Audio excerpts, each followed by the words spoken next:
All right, good afternoon, everybody. Welcome to Introduction to our next master's class on short-term credit spreads.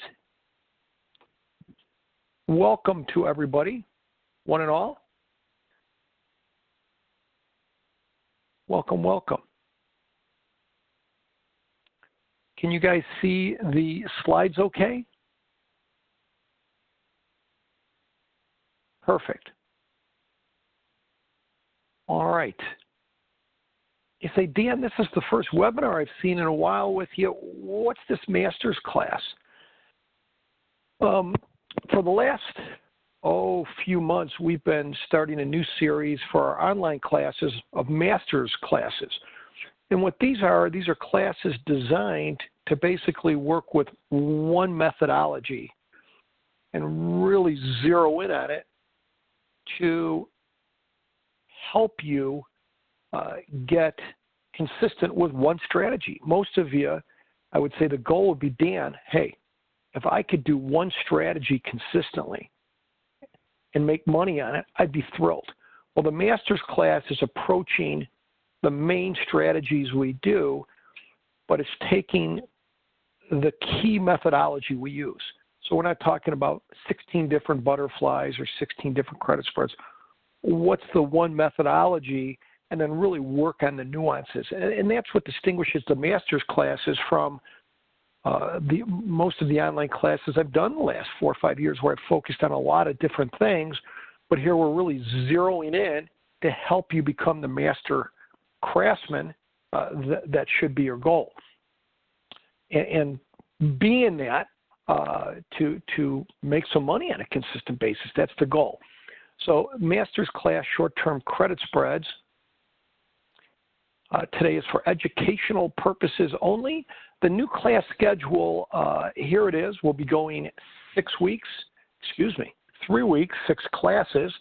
Starting a week from Tuesday, June 18th, we'll launch it. We'll go Tuesdays and Thursdays. I forgot to put the time. 1 Central there.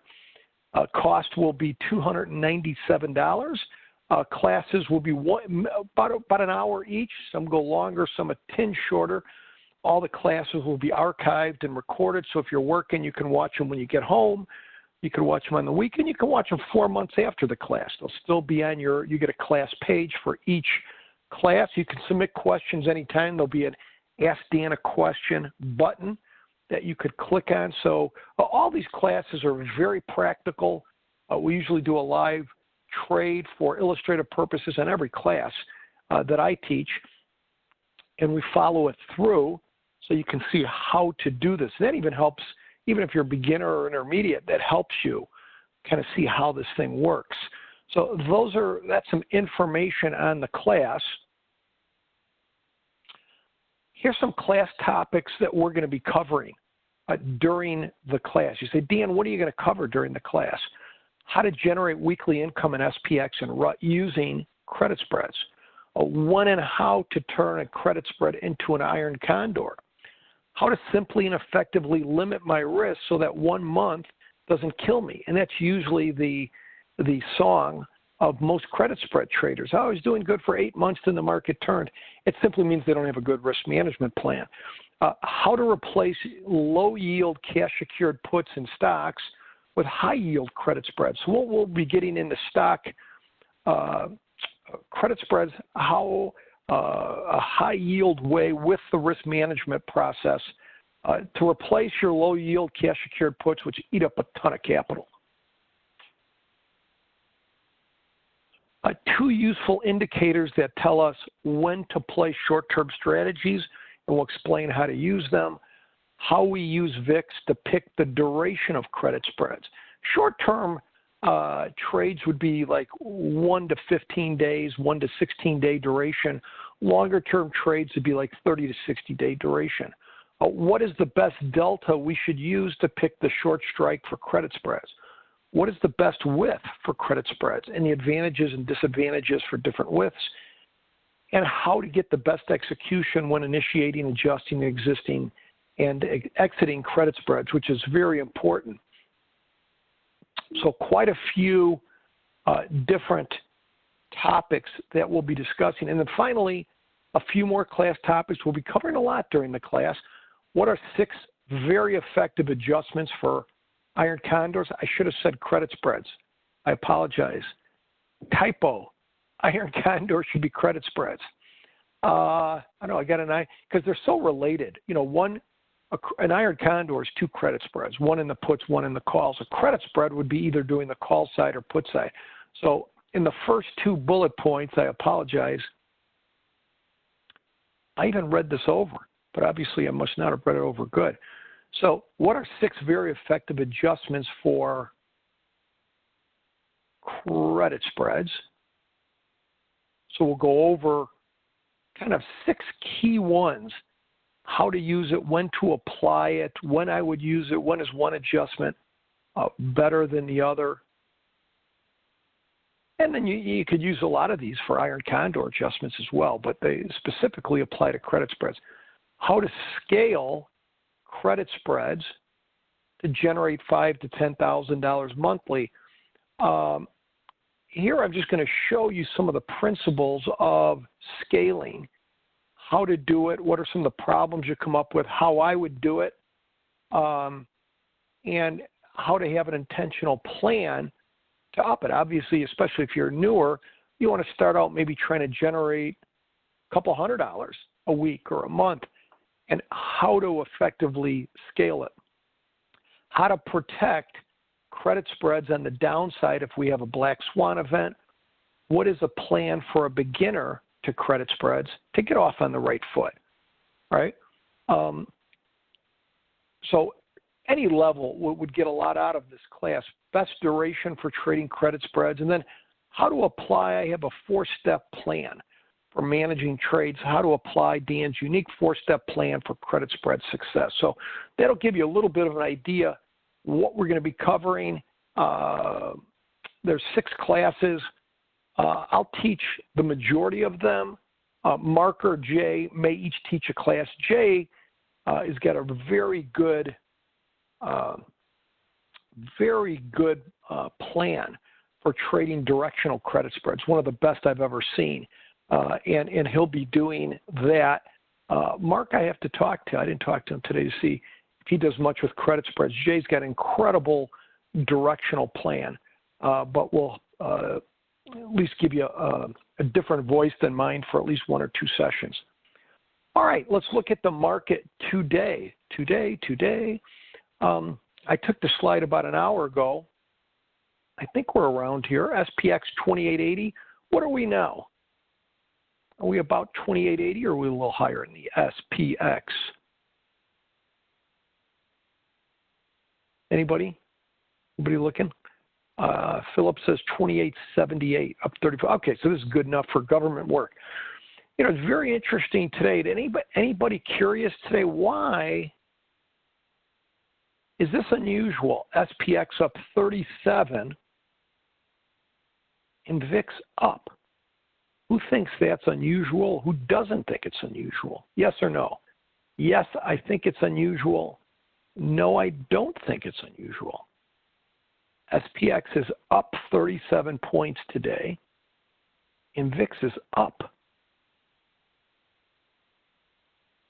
Right?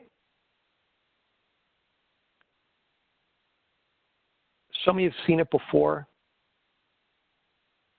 Some of you haven't. And what do you think some reasons are why the VIX is up? And I'll give you my 2 cents. Why the VIX is up and the SPX is up.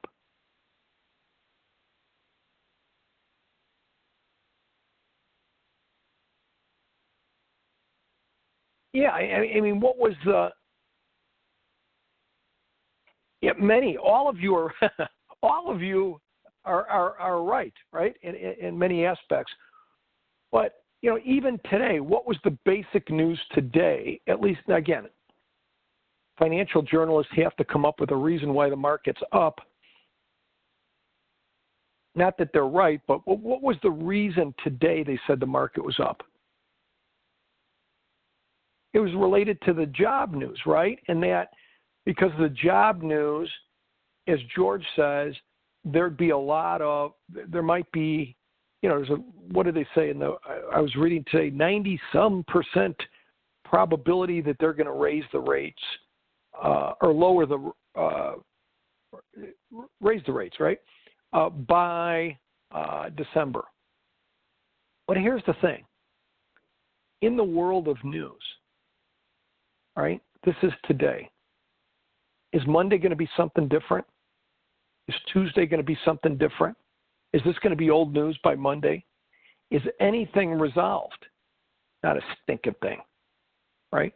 Not a stinking thing is the fact that, okay, the job news, and I think the Fed will increase it, jam the market up a billion points. Really? Right? Is it going to be solved Monday? No. Is the trade crisis solved, or Mexico, or what? No. And as we get up at this 2880 level, we're going to be 70 points off the all-time high in the history of civilization.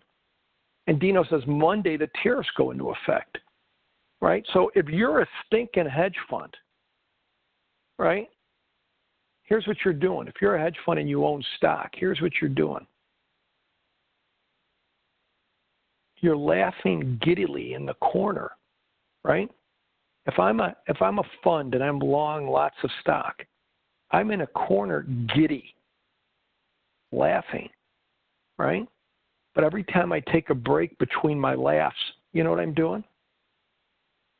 I'm buying puts or VIX to hedge. Why? Because A, what are we up from January to May? A ton, right? So all the stock guys are feeling, hey, like they're pretty smart, which they're not, right? But they're hedging. They know the volatility is going to continue, and that's what the VIX up with SPX up is.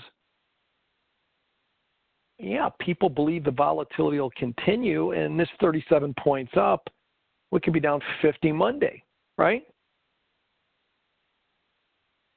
And again, George says maybe they go into effect, maybe Trump declares that he had a great win. But again, this is like sports, right? Monday they win, Tuesday they lose. Monday they win, Tuesday they lose, right? So here's perspective, right? I look at this for right now, take news out of it, right? Is anybody aware of what the SPX did in the last 2 weeks, excluding the last 6 days that we've rallied? Anybody there aware of, and I'm joking, anybody aware of what the SPX did? Right? In other words, you could look at the chart here. Once we hit the highs, we've gone down about 7% in the SPX. Right? That's what we did. Right? That's what we did. We're down about 7% in the SPX in a month. If any of you were aware of that.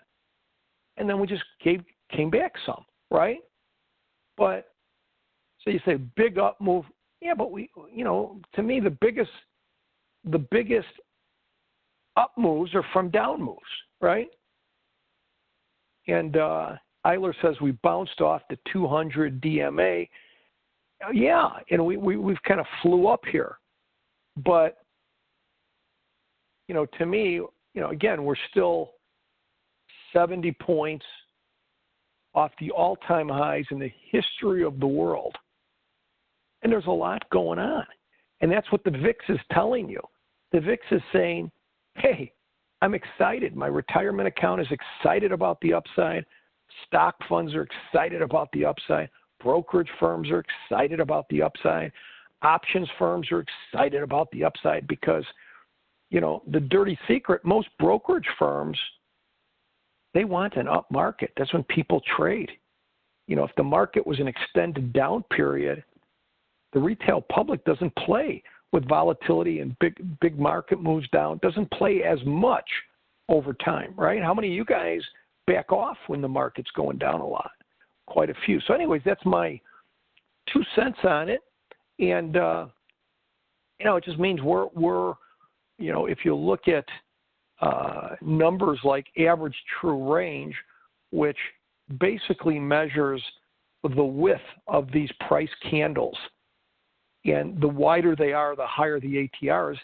ATR is 36. It's jumped up in the last 5 weeks from the 20 level. And, that's one of the key indicators we use for short-term trades. And that's one thing we'll talk about during the class.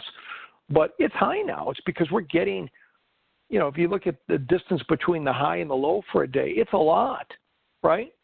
And things have really picked up. Credit spread in SPX. Here'd be your example of a put credit spread in SPX. I looked at one with SPX at 2880, and this would be a 35-day credit spread, selling one July 12, 2760 put. So the 27s, this is the expiration graph in green, and the purple line is what the graph of a credit spread looks like the day you put it on, right? So this would be day 0, or when you put it on, day 1, I guess. And this would be day 35. So this kind of morphs into the purple, morphs into the green line over time. But, this is what a credit spread looks like at expiration in 35 days. But it doesn't look like that when you put it on, right? It looks like this. It looks much different. A credit spread looks much different when you put it on, right? It looks like this. That's much different, isn't it? Definitely much different. And so here's a credit spread that the short put 2760 that I'm selling on a 35-day credit spread is approximately 120 points out of the money. And so credit spread, we're just, in this one, a put credit spread, selling the higher strike put, buying the lower strike put, bringing in a credit of $1.50. And since our credit spread, the width is 10 wide, our risk is $1,000 for every one contract, minus your $150 credit, or $850, right? And so your potential yield on this is going to be about 17% at expiration. $150 divided by your margin or risk of $850. So, and that's for the credit spread. And this would be a 35-day. And you can see the Greeks of a 35-day credit spread. You're going to be short Vega, and that's just saying it's the volatility of your short and long. Each drop a point, you're going to make money because you're selling more extrinsic value with your short strike in a credit spread.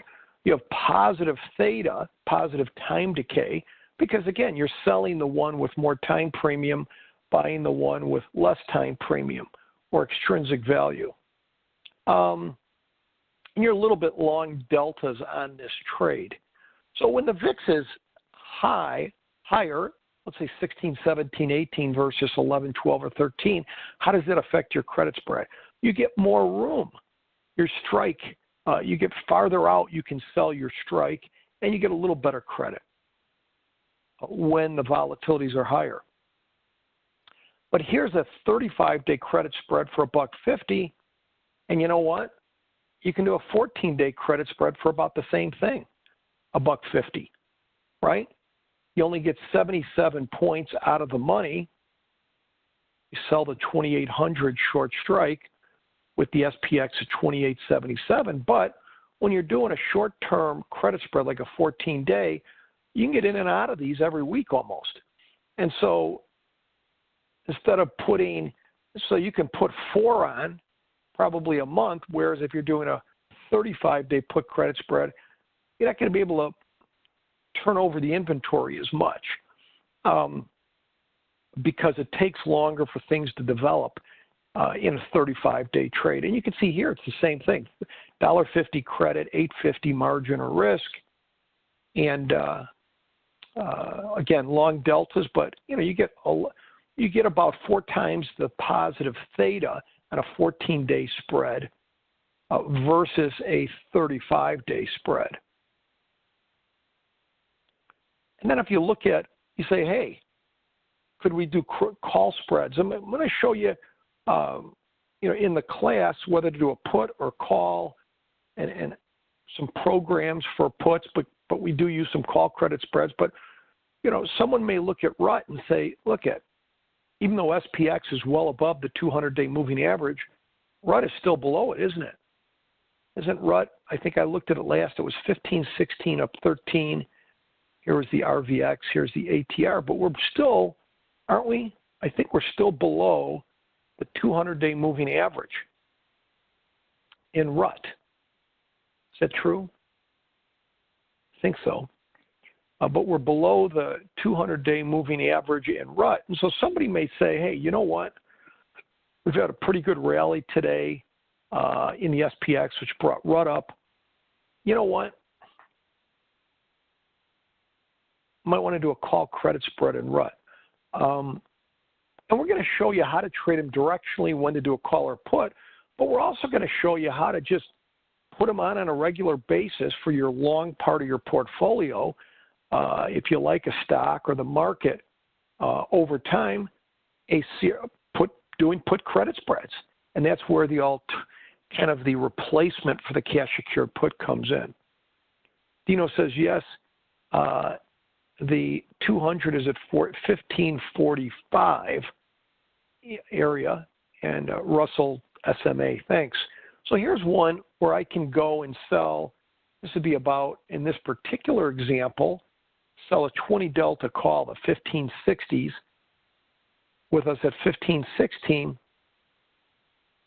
about 44 points out of the money, and then buy my wing 10 points away. We're going to talk about a lot, best width, and where to place your short strike on these credit spreads. But this one's going for $1.80, which, because it's a 10 wide spread, $1,000 less 180 be $8.20. And you can see, nice thing about credit spreads is, think about this. If you sell a 20 delta call or put, either one, right there, you set up a program basically for an 80% probability of success.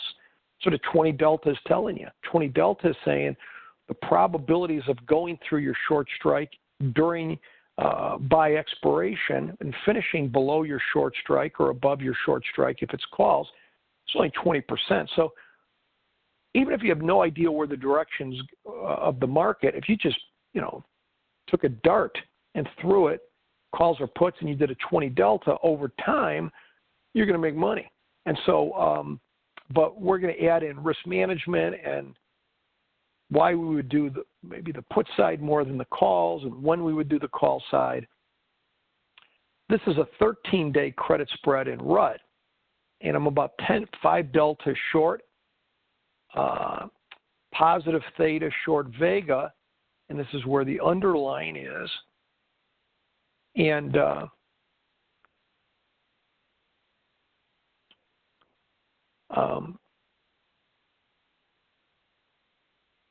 and that's an interesting one with it. Dino says, and we'll talk about, as I said, we'll talk about widths because I think that's an important topic. Some people think trading wider widths are better. Some think trading narrower is better. And I'm going to give you the pluses and minuses of that. And but all of that is, whether you do a 10 wide or a 20 wide, it's all useless, right? You could prove, let's say someone proves that a 20 wide is the best, right? And again, I would argue against any of that, right? What does it matter? Right? What does that have to do? Without throwing in management and how are you implementing it? When are you implementing it? And how are you? The risk management. It's useless. It's useless. Anyways, any other questions, folks, or any thoughts or questions on the class? We'll get into a ton on credit spreads. Any general questions on credit spreads? But it's really getting at the risk. And I think one of the things I'm burdened for is, how many of you have done credit spreads and you do well for 8 months and then 1 month knocks you in the teeth? Anybody trade credit spreads and they do well for a while? And that's one thing I'm going to give you very, very, very, very clear on how to keep that 1 month from killing you, right? And it's very manageable. Jill says, will you be doing any live trading? Every class, any online class we do, 99% of the time over the last 3 years, every class I do will be a live trade, sometimes 2. Do you concern about IV? Yes and no, and I'll explain. Yeah, I'm not, again, there's pluses and minuses about trading high IV credit spreads, and there's pluses and minuses about trading low, right? And I'll talk about ideal IV with, at what IV I would not trade them, at what IV with range that I would trade them. And so we'll give very specific guidelines. But the biggest thing is I want to give you confidence in this class that you could do this over time and help you manage it. That's the key. You could teach the cook at Chipotle to put a credit spread on in an hour. You're not going to teach the cook at Chipotle to manage iron credit spreads or bring in some weekly or monthly income in a month. Let's see. Do I ever look at DOE credit spreads? Is that a stock? What's DOE, Peter? Do I ever look at DOE credit spread? I don't know what DOE is. Day of expiration. So Peter's saying, do I ever look at putting on like 1 day credit spreads? Is that what you're saying?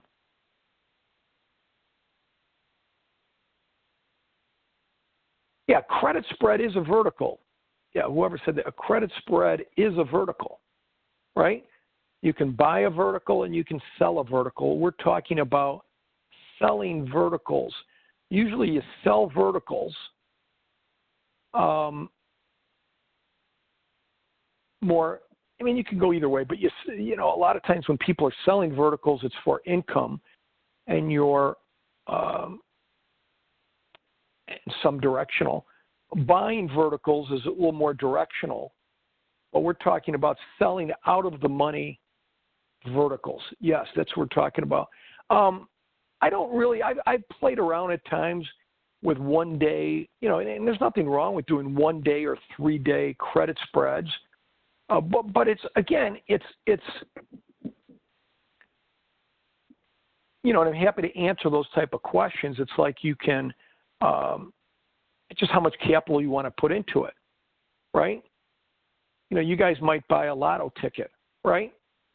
But you're not going to put your meat and milk money in the lotto tickets, right?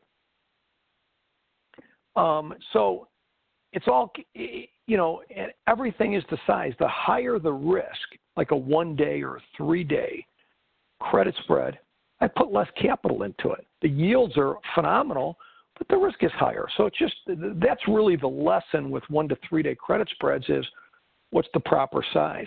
Lawrence says, how do you know when to put on a put versus call credit spread? And we'll get into that. I mean, partly it's directional, but I'm going to give you some plans to just put on put credit spreads and what, and and when to put those on. But we'll talk about that, when to do that, and again, those were part of the topics that we had talked about. Robin says, do you put these on every week on the same day, or do you follow the market sentiment, VIX, et cetera? It depends on the program. We have a couple different credit spread programs that I'll present, but generally, especially with short-term credit spreads, we're putting these on every week, a similar day, just for consistency. But, you know, even when we put them on, we're looking at the market sentiment, VIX, we're looking at the weather. We're not just going in here blindly and putting this stuff on. Anyways, so folks, if you want to tackle and get into a strategy for some weekly and monthly income, something that's more simple, one of the more easier strategies to understand, I think simple risk management, if you're willing to be disciplined and you're willing to roll up your sleeves a little bit, I think you'll have a lot of fun. And again, when we do these, I'll put trades on constantly. So you can get plenty of examples, and we'll talk a lot. And again, the key is to get at the nuances to help you become a good credit spread trader. So anyways, thanks for showing up today, folks. You can, again, the class starts a week from Tuesday. You can sign up today on the front page. If you just go to Sheridan Mentoring, there'll be information on there. Johnny just put a link in here, and we look forward to working with you for 3 weeks. So thanks. Have a nice weekend. Thank you.